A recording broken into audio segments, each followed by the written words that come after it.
Welcome to this bite-sized video for the Digital Support Services T-Level, where we'll explore Task 2 for the Cyber Security Employer Set project. The Employer Set project consists of a series of tasks designed to assess the 5 assessment objectives shown.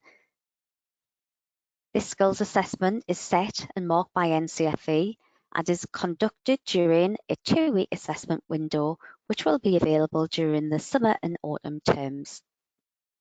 The tasks are designed to replicate the real-life industry experience. To help achieve this, we use employers and industry experts when developing the ESP.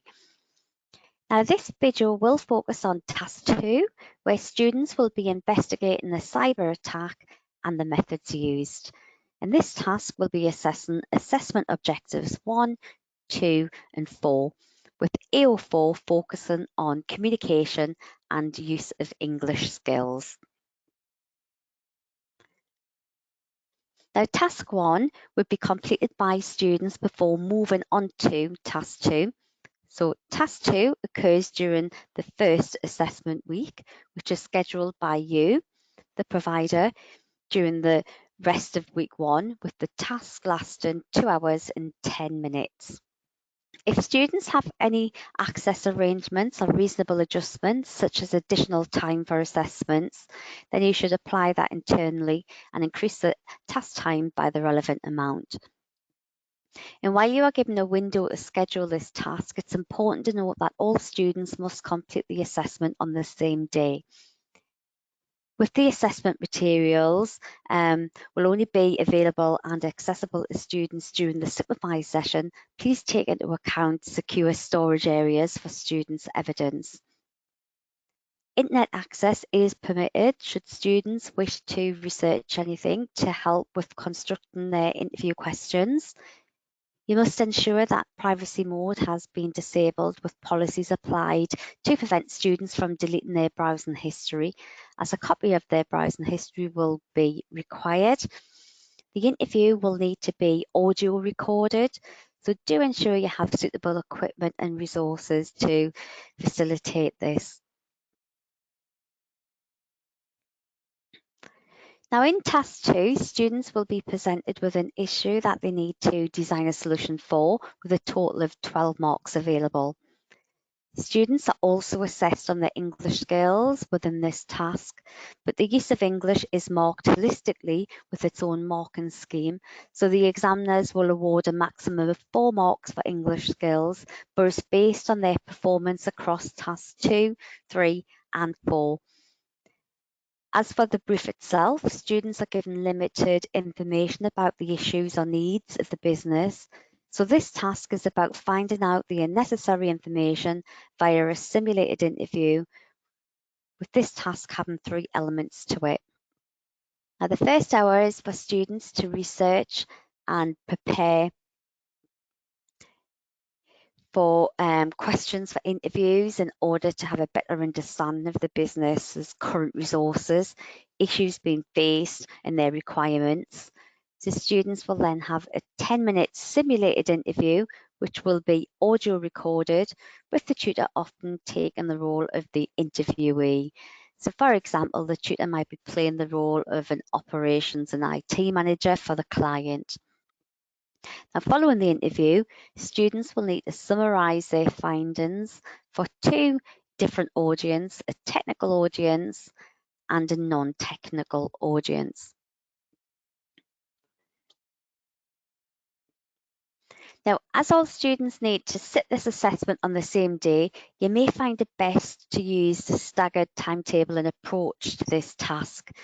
Now, the table shows an example of how this scheduling could work, with the first student, student A, arriving at 9 AM to prepare their interview questions for 1 hour.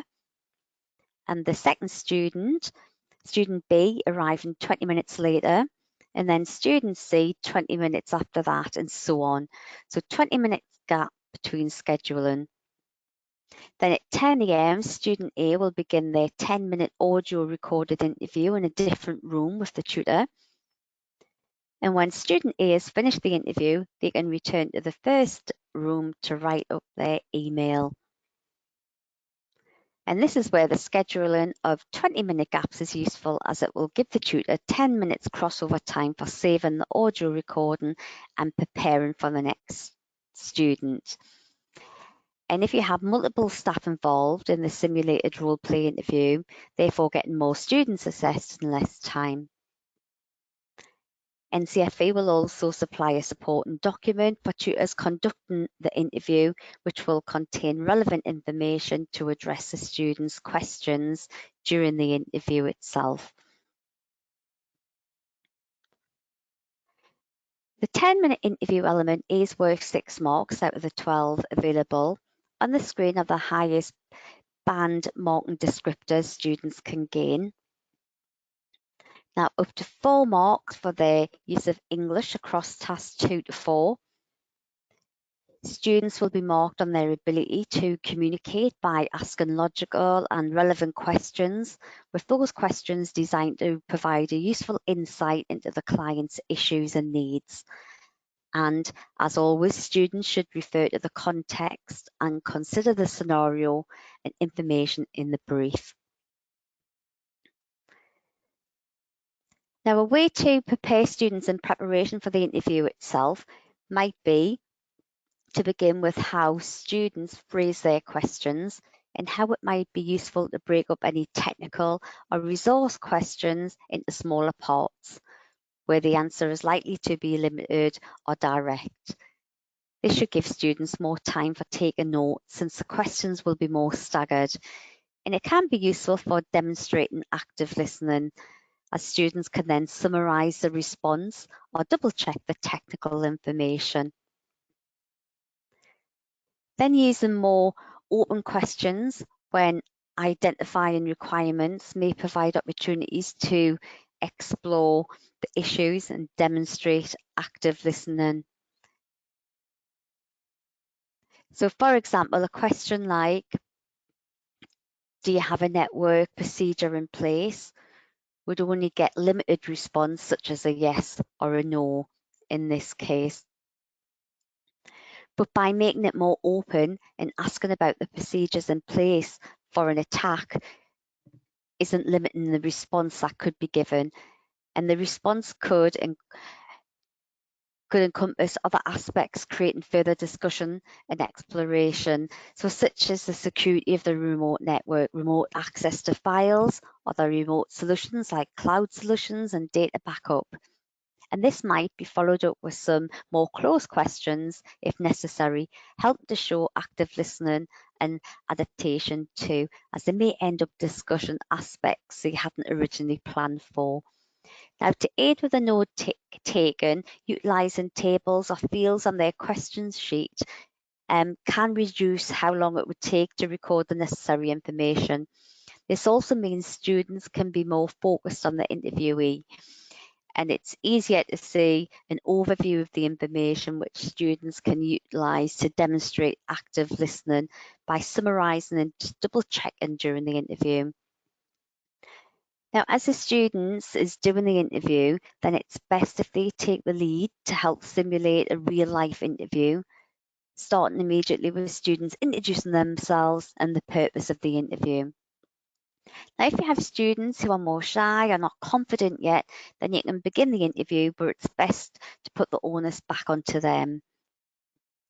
One other aspect to prepare students for is the possibility that they'll ask questions that you don't have the answer to. So you might want to be able to provide a logical response based on the information provided. But other times you may not have sufficient information, in which case it's okay to tell the students that you don't have that information available, and do prepare students for that possible response to the on-caught off guard.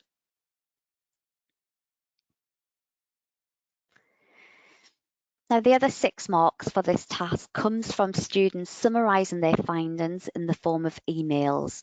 And shown on the screen are the highest band marking descriptors, with use of English also being assessed. Now, and the use of English overall is an aspect worth highlighting, as students will be communicating to a technical audience and a non-technical audience, and will need to amend the language used accordingly.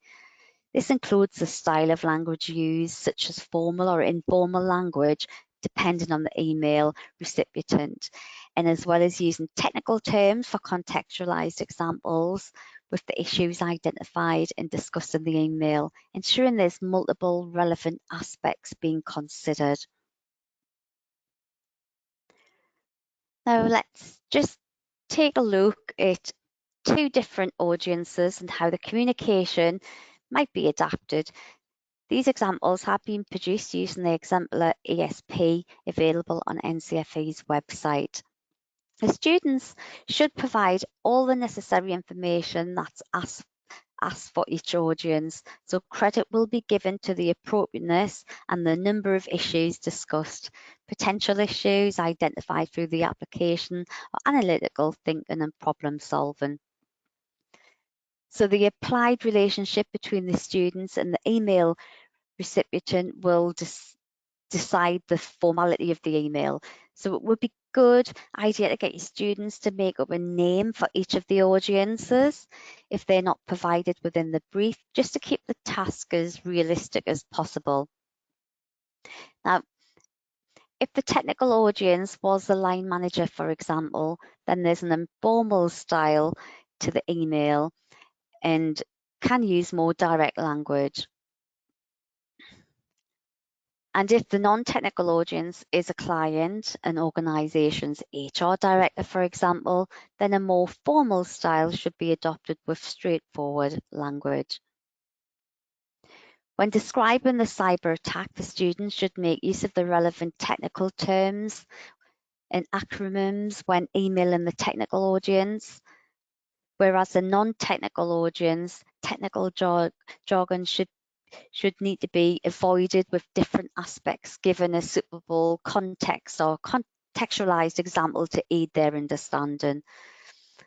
For ongoing preparation, students might find it useful to keep a glossary of key terms or concepts with a suitable description for both audience types. We hope you found this useful and have a better understanding of Task 2, and do see our other bite-sized videos at